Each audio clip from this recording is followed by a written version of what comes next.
So, before we go, I want to give you the good news.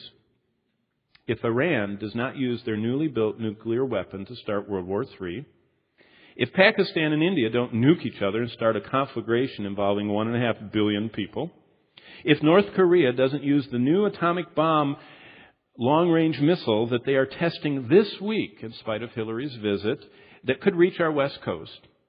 Number 4, if terrorists don't get their hands on better forms of their bioweapons and stop killing each other and start killing us, and if the Middle East conflict doesn't spark a thermonuclear war first, then maybe it might take longer.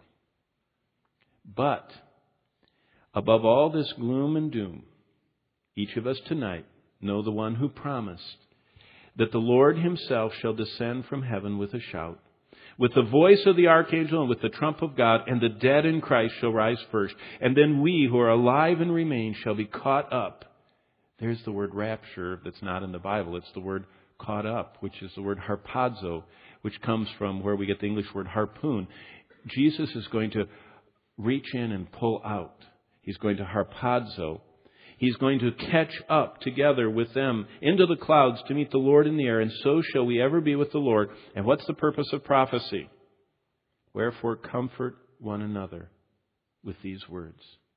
Do you have the hope tonight that even if the H5N1, B3, whatever, gets loose, that you would want to do what Martha Bueller's dad did in 1918?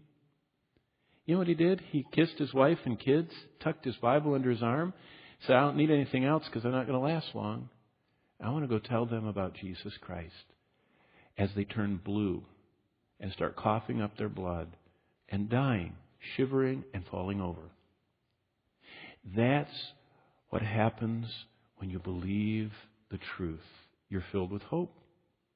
It's okay to use hand cleaner, but share the gospel. And if these things start coming, of all people on the earth, we should be those that say what Isaiah 45:22 says, that God has his arms open wide. And he says, look unto me all the ends of the earth and be saved. That's the glorious hope of the gospel. Let's all stand before that God that gives us hope. And if you are not aware of Christ's forgiveness being applied to your life, one of the blessings is that Jesus Christ attends church here. And everywhere else the gospel is preached. And he's here tonight. And if you came just to hear about flu and virus and the end of days, you ought to meet the author of life. He personally offers his salvation to whoever will call upon his name.